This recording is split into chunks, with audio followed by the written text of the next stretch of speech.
iglesia. La iglesia, determinada a la adquisición del poder temporal, casi ha abandonado sus deberes espirituales, y su imperio, el cual descansa sobre fundamentos espirituales, se va desmenuzando con la caída, amenazando con pasar de largo como una visión que no tiene sustancia. Una vez más, la iglesia determinada a la adquisición del poder temporal casi ha abandonado sus deberes espirituales, y su imperio, el cual descansa sobre fundamentos espirituales, se va desmenuzando con su caída, amenazando con pasar de largo como una visión que no tiene sustancia. Mucha gente cree que la iglesia es el lugar, es el templo, pero la iglesia somos cada uno de nosotros. ¿Cuántos dicen amén? Amén. Somos la morada del Espíritu Santo, por lo tanto somos la iglesia cada uno de nosotros. Aquí estamos dentro del templo. Y entonces nosotros como iglesia representamos el reino de Dios. Nosotros como iglesia somos hijos de Dios y por lo tanto somos cristianos. Ahora, cuando se nos pregunta ¿qué religión profesa usted? O ¿qué religión eres? Le preguntan, muchos con orgullo dicen, soy cristiano para la honra y gloria de mi Padre Celestial. ¿Cuántos han dicho así? Soy cristiano para la honra y gloria de mi Padre Celestial. Somos cristianos, pero en esta noche le quiero hacer una pregunta. ¿Qué es ser un cristiano? Para usted, ¿qué es ser cristiano? Y quiero hablar de un tema para la iglesia, para cada uno de nosotros. ¿Qué es ser un cristiano? Ese es el sermón, este es el título del sermón, perdón. ¿Qué es ser un cristiano? Y vamos a leer nuestro texto principal, que es Hechos 11 del 19 al 26. ¿Cuánto lo tienen? Vamos a leerlo. Dice de la siguiente manera. Ahora bien, los que habían sido esparcidos a causa de la persecución que hubo por motivo de Esteban, pasaron hasta Fenicia, Chipre y Antioquía, no hablando a nadie la palabra sino a los judíos. Pero había entre ellos unos varones de Chipre y de Cirene, los cuales cuando entraron en Antioquía hablaron también a los griegos, anunciando el evangelio del Señor Jesús. Y la mano del Señor estaba con ellos y gran número creyó y se convirtió al Señor. Llegó la noticia de estas cosas a oídos de la iglesia que estaba en Jerusalén y enviaron a Bernabé que fuese hasta Antioquía. Cuando llegó y vio la gracia de Dios, se regocijó y exhortó a todos a que con propósito de corazón permaneciesen fieles al Señor, porque era varón bueno y lleno del Espíritu Santo y de fe. Y una gran multitud fue agregada al Señor. Después fue Bernabé a Tarso para buscar a Saulo y hallándole le trajo a Antioquía. Versículo 26. Y se congregaron allí todo un año con la iglesia y enseñaron a mucha gente, y a los discípulos se les llamó cristianos por primera vez en Antioquía. Vamos a orar en esta noche. Gracias te damos, Señor, por tu palabra, por la oportunidad que nos das de estar una vez más delante de ti. Abre nuestra mente, nuestro corazón y nuestros oídos para estar atentos a tu palabra. Yo creo que tienes grandes cosas para nosotros, Señor. Tienes un mensaje para cada uno, Señor, especialmente para mí en esta noche. Te pido, mi Señor, que te muevas con poder, mi Señor, y que podamos ver milagros, mi Dios. En el nombre de Jesús te damos gracias. Y la iglesia dice un fuerte amén. Amén. ¿Se escucha bien? Vamos a seguir adelante, así que abróchense los cinturones y vamos a entrar a la palabra del Señor. ¿Qué es ser un cristiano? A manera de pregunta. Y primeramente quiero ver el nacimiento del cristianismo. Acabamos de leer Hechos 11:26 y aquí nos da el registro de que a los discípulos, a los seguidores de Cristo se les llama cristianos por primera vez. Ahora, cristiano significa, según el diccionario Holman, seguidor de Cristo, comprometido con Cristo. Y ahora como cristianos o como cristiano, la palabra viene de Cristo y Cristo significa el ungido. Cristo significa el ungido. Y esta palabra de Cristo es una transliteración de la palabra Mesías. En hebreo es el Mesías y en griego es el Cristo. Es el ungido, es una misma palabra, solo que en diferente idioma, por decirlo así. Ahora, es muy importante, sabiendo esto, mis hermanos, que debemos recordar las palabras que el Espíritu Santo le reveló al apóstol Pedro en aquella ocasión, en Marcos 8:29, lo puede leer en su casa, cuando el Señor preguntaba quién decía la gente que era Él. Y los discípulos empezaron a decir, algunos dicen que eres Elías, algunos dicen que eres Jeremías o alguno de los profetas. Y el Señor, claramente el Señor Jesús viene y les pregunta, ¿y ustedes quiénes dicen que soy yo? A lo que Pedro contesta, tú eres el Cristo. Y esto no se lo reveló carne ni sangre, como le dijo el Señor, sino que fue una revelación divina, una revelación del Espíritu Santo. Tú eres el Cristo. Prácticamente tú eres el Mesías, el ungido de Dios, el prometido. Ahora el Señor, cuando escucha esta declaración de Pedro, le dice, no le digan nada a nadie, porque usted se acordará muy bien de que Israel esperaba en ese tiempo y sigue esperando hoy en día al Mesías prometido, porque el Mesías los levantaría como nación políticamente y socialmente hablando. Pero la misión del Señor Jesús en aquella ocasión era libertar al pueblo de Israel, pero espiritualmente, y ahí también veníamos usted y yo. Él no aspiraba al trono terrenal o a ser un rey terrenal, sino que Él venía a libertar a los cautivos, a traer las buenas nuevas de salvación. El Señor Jesús vino a traernos el reino de los cielos. Y Jesús mostró su poder, mostró su autoridad cuando sanaba a los enfermos, cuando daba vista a los ciegos, cuando liberaba a los endemoniados. Y esto causó, mis hermanos, a que se le diera el título o el nombre de Cristo. Y no solamente es Cristo, sino que es el Cristo. Y estaba leyendo un comentario acerca de la Biblia Reina Valera que dicen de que olvidó ese detalle importante. Si usted lee en su Biblia, la que normalmente todos tenemos, la Reina Valera 1960, cuando se refiere a Cristo más adelante en los evangelios o en las epístolas, dice Cristo, pero realmente es el Cristo, como le dijo el apóstol Pedro, tú eres el Cristo. Ahora, volviendo a los discípulos y a los seguidores del Señor Jesús, más tarde en Hechos 2:36, el mismo apóstol Pedro, cuando los fariseos lo están confrontando, cuando le están diciendo de que ya no predique bajo el nombre de Jesús, él mismo lo dice con fe y con celosía, les hace saber a los fariseos de que ellos habían crucificado a quien Dios ahora había hecho Señor y Cristo. Entonces es importante saber quién es Cristo o qué es Cristo para nosotros, porque de ahí depende lo que somos cada uno de nosotros. Ahora, Israel siempre ha sido el pueblo de Dios. Israel siempre ha sido el pueblo escogido de Dios. Pero cuando el Señor Jesús vino a renovar el pacto, ya no basta con ser israelitas, sino que ahora los israelitas tienen que creer en Jesús para poder tener acceso al Padre Celestial. Y cada uno de nosotros también. No hay que ser israelitas, sino que Jesús mismo lo dijo, yo soy el camino, la verdad y la vida, y nadie viene al Padre sino es por mí. Si usted y yo queremos tener vida eterna, y si un israelita o un judío quiere tener vida eterna, tiene que tener a Cristo en su corazón. Y acordémonos, hermanos, de que la relación de los hombres con Dios para este entonces estaba pues dañada, no era verdadera, era monótona a través de la ley mosaica. Prácticamente era una religión más.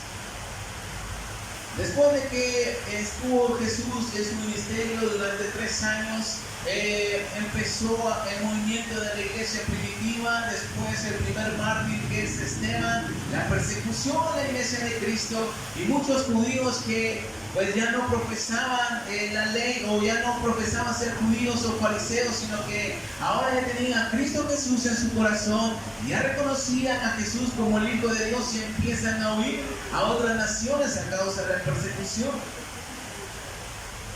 Vamos a leer una vez más Hechos, el texto principal, Hechos 11. del 19 al 26 rápidamente. Ahora bien, los que habían sido esparcidos a causa de la persecución que hubo con motivo de Esteban, el primer mártir, pasaron hasta Fenicia, Chipre y Antioquía, no hablando a nadie la palabra, sino solo a judíos. Pero había entre ellos unos varones de Chipre y de Cirene, los cuales cuando entraron en Antioquía hablaron también a los griegos, anunciaron el evangelio del Señor Jesús. Y la mano del Señor estaba con ellos, y gran número creyó y se convirtió al Señor. Llegó la noticia de estas cosas a oídos de la iglesia que estaba en Jerusalén, y enviaron a Bernabé que fuese hasta Antioquía. Cuando llegó y vio la gracia de Dios, se regocijó y exhortó a todos a que con propósito de corazón permaneciesen fieles al Señor, porque era varón bueno y lleno del Espíritu Santo y de fe.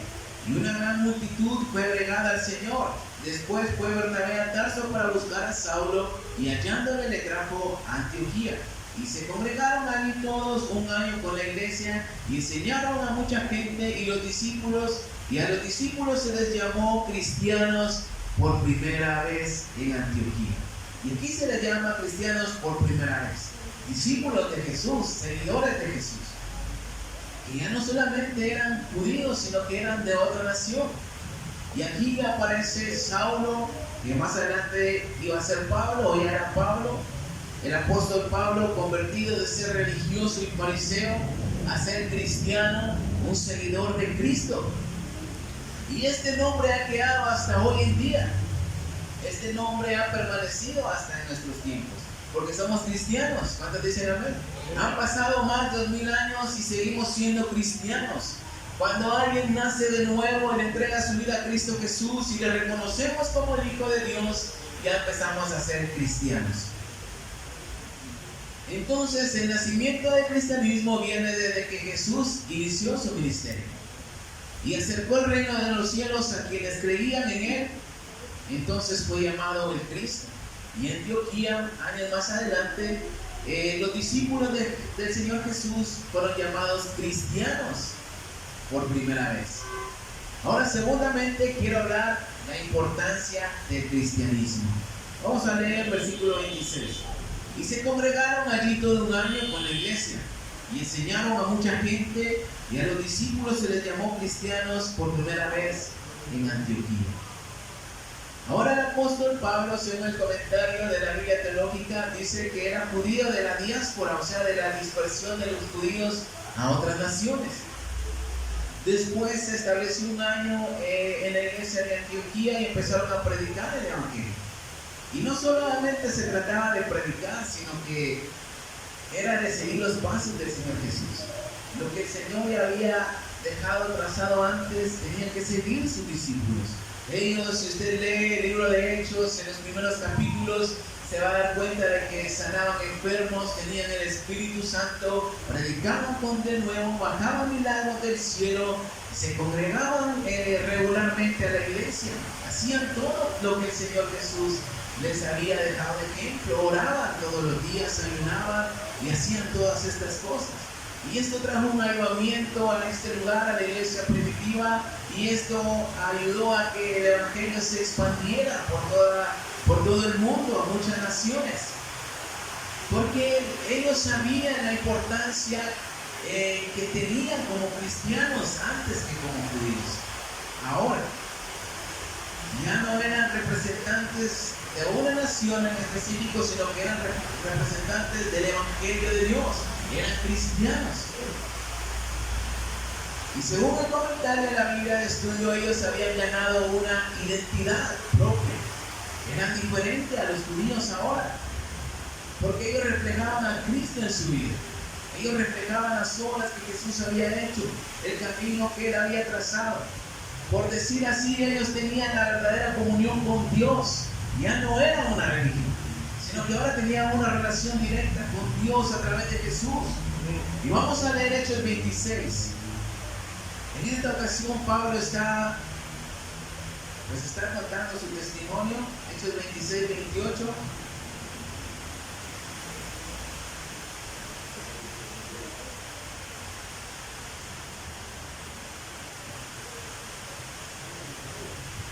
Dice de la siguiente manera: Entonces Agripa dijo a Pablo: por poco me persuades a ser cristiano.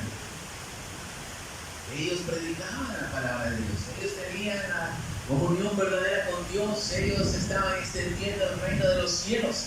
Y Pablo está contando su testimonio, lo que le había pasado, cómo Jesús lo había llamado al ministerio y casi lo convencía de ser cristiano.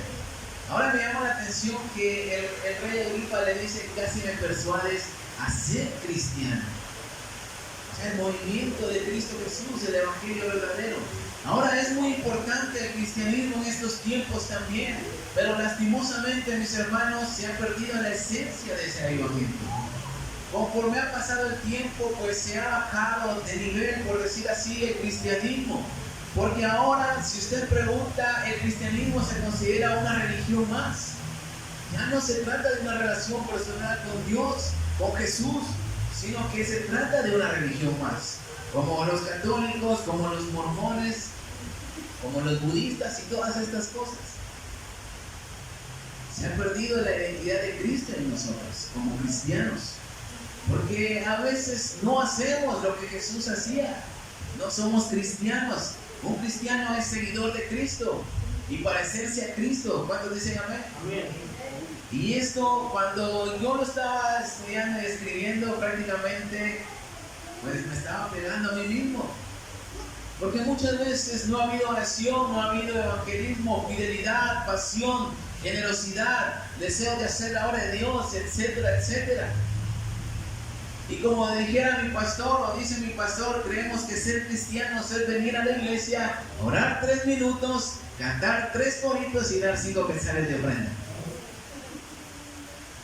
Y realmente olvidamos las razones principales por qué a los discípulos en aquel tiempo se les llamó cristianos por primera vez. Y lo olvidamos y a veces lo pasamos desapercibido.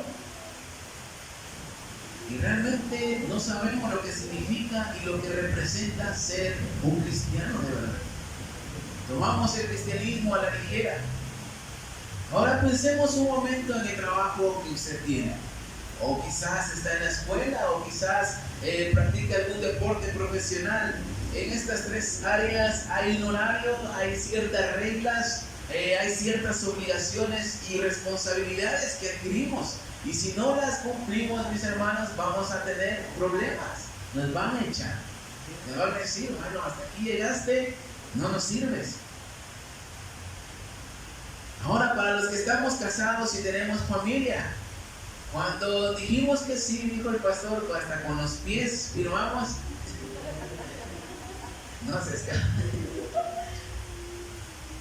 Adquirimos obligaciones y responsabilidades.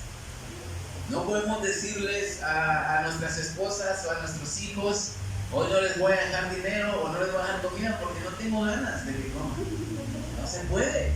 Nuestra responsabilidad es ser proveedores como hombres, y las mujeres tienen sus responsabilidades también. Y vamos a tener problemas legales, de demandas y de muchas cosas. Y esto es importante para nuestras vidas, porque somos representantes de un trabajo, de una familia, pero esto es secular. Ahora, hablando en lo espiritual, es lo mismo cuando somos cristianos y nacemos de nuevo. Somos hechos hijos de Dios y somos llamados al arrepentimiento por misericordia y gracia de Dios, cuando lo entienden. Ahora le hago la pregunta: ¿cuántos hijos de Dios hay aquí? Todos somos hijos de Dios, porque hemos creído y hemos reconocido a Jesucristo como el Hijo de Dios y lo hemos confesado con nuestra boca. Y qué bonito es decir ser hijo de Dios y pedirle a Dios que nos saque de problemas, quizás problemas familiares, problemas financieros, que nos dé bendiciones. Esto es bonito. Y Dios es tan misericordioso que según su voluntad nos da ciertas cosas. Pero ¿qué pasa, mis hermanos, cuando se trata de cumplir la responsabilidad que conlleva el ser hijo de Dios? ¿Qué pasa con eso? A veces somos infieles, no nos congregamos porque nos da hueva, nos da pereza, no tenemos ganas, hay necesidad en la obra de Dios económica y a veces no somos generosos, no vamos a los evangelismos. Estoy diciendo, no vamos a los evangelismos, no oramos, no estudiamos la palabra de Dios. Y podemos seguir, pero ahí lo vamos a dejar. Pero de verdad le doy gracias a Dios porque es misericordioso y su amor es infinito y nos sigue dando la oportunidad. Amén. Porque Dios es un Dios de una segunda oportunidad. Y no estoy generalizando y no se me voy a ofender en esta noche, pero cada quien sabe su relación que tiene con Dios. Cada quien conoce la relación que lleva con Dios. Pero esto en lo personal me pega duro a mí.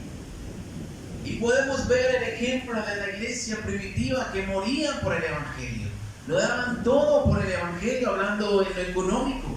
Extendían el reino de Dios y Dios se movía para ellos y había avivamiento. Porque lo entregaban todo, porque sabían la responsabilidad que se llevaba al decirse que eran cristianos. Amén. Pero el cristianismo hoy en día se ha perdido el enfoque.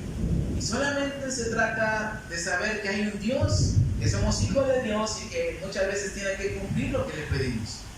Y como cristianos, mis hermanos, tenemos la responsabilidad principal que es extender el reino de Dios a quien no lo conoce. Y no solamente, como decía hace unos minutos, se trata de predicar, sino que se trata de hacer lo que Jesucristo hizo en su ministerio.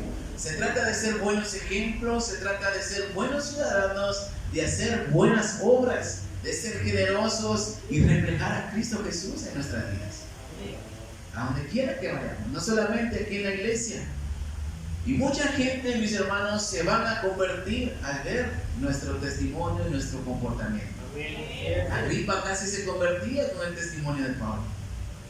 No sabemos lo que podemos causar en otra gente al ser cristianos verdaderos. Por eso es importante el cristianismo hoy en día.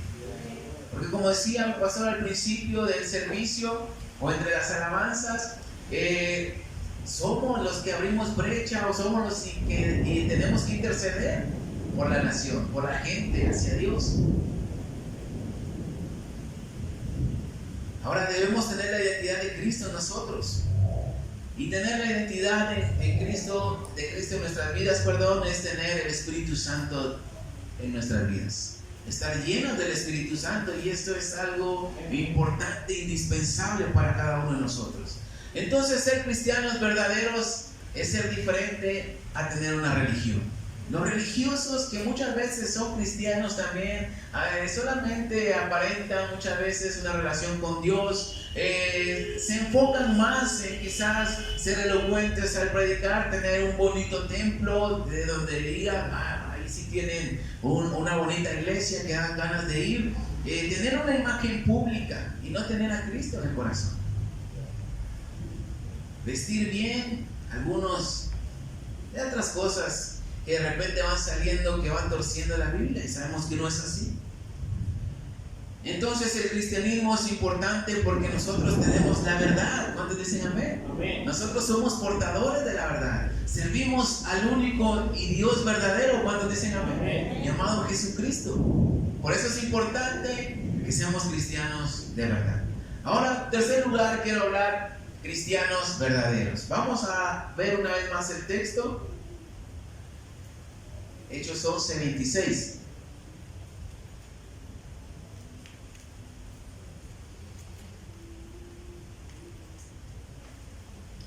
Dice de la siguiente manera: y se congregaron allí todo un año con la iglesia, y enseñaron a mucha gente, a los discípulos, y a los discípulos se les llamó cristianos por primera vez en Antioquía. Ahora los apóstoles y cristianos cumplían el propósito de Dios para la humanidad, porque sabían que eran seguidores de Cristo y sobre todo estaban llenos del Espíritu de Dios. Ahora con esto, mis hermanos, no significa, y no quiero dar a entender, ni la Biblia no lo dice tampoco, de que ellos nunca fallaban, de que ellos eran perfectos. Ellos quizás pasaban por desánimos, tenían problemas, muchos de ellos tenían esposa, tenían discusiones, tenían problemas y pasaban lo mismo que nosotros pasamos. Incluso el Señor Jesús también. Vamos a leer Hebreos 4. Vamos al libro de Hebreos capítulo 4.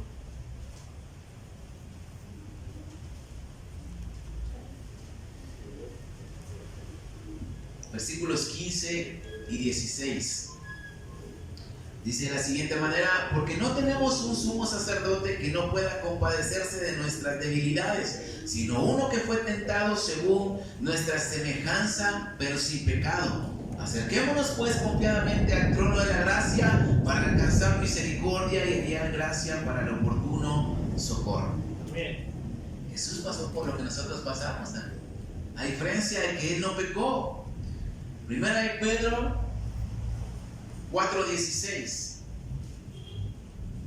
Primera de Pedro 4:16 dice: pero si alguno padece como cristiano, escuche bien, pero si alguno padece como cristiano, no se avergüence, sino glorifique a Dios por él. Hasta tiene que ser un privilegio pasar alguna adversidad, padecer por el nombre de Jesús, como lo hacían los discípulos en la Biblia.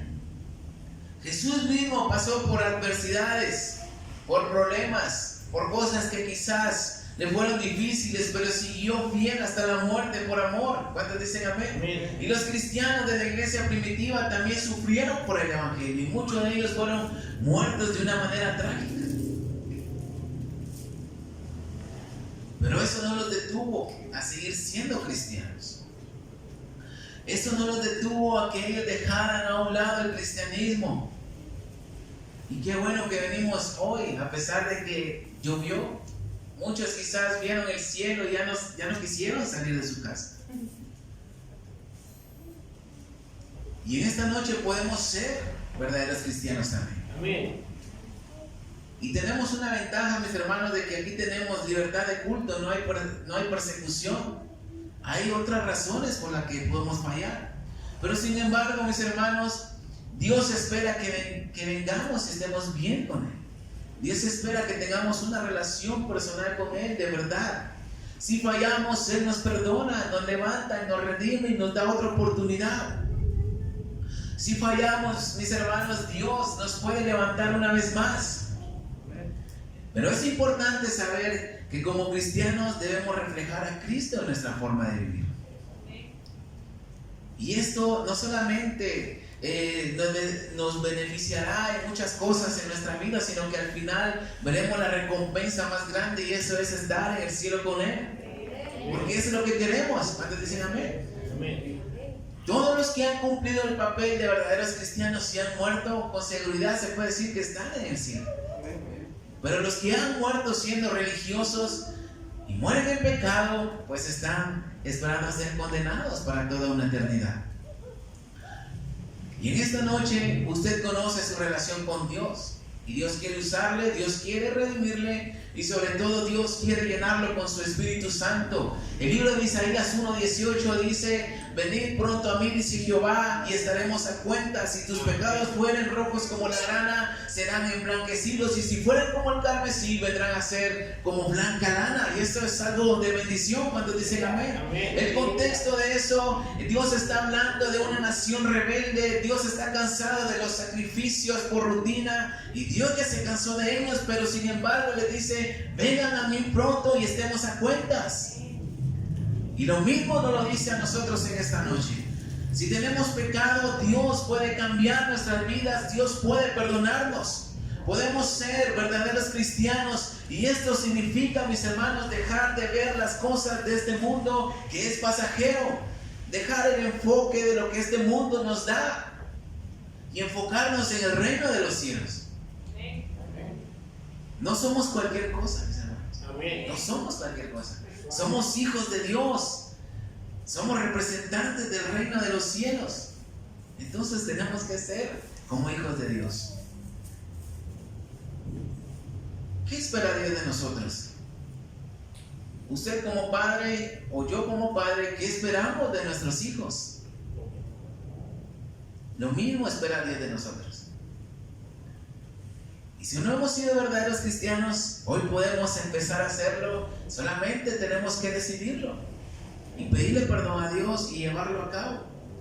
Y puede ser una cruda realidad, pero como siempre he dicho, la palabra de Dios nos expone tal y como somos, pero no solamente nos evidencia, sino que también nos trae la esperanza. También hay perdón, hay redención, y esto es lo que es el evangelio verdadero.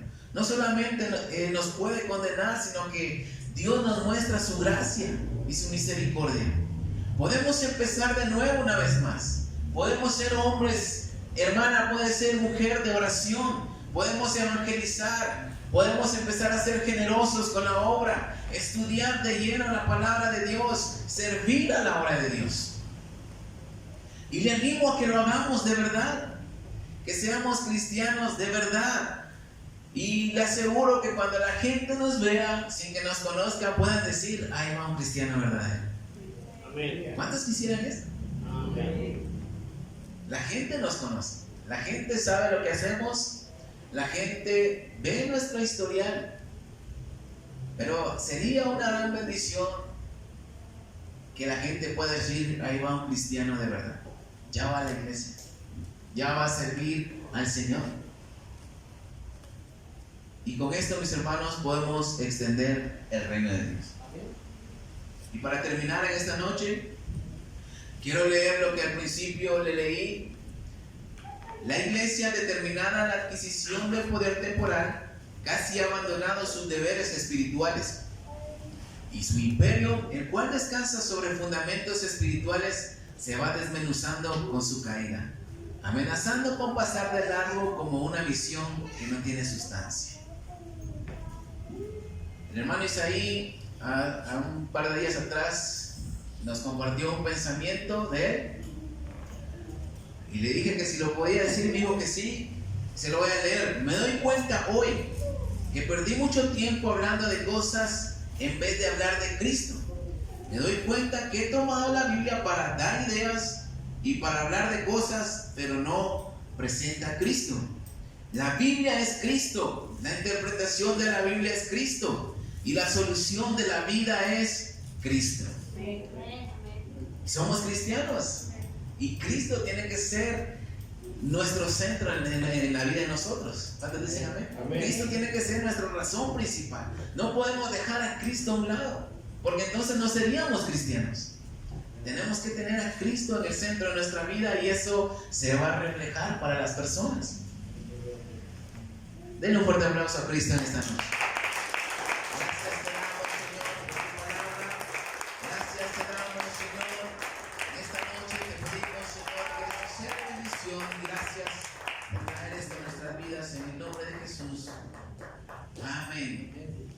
¿Quiere ser un cristiano?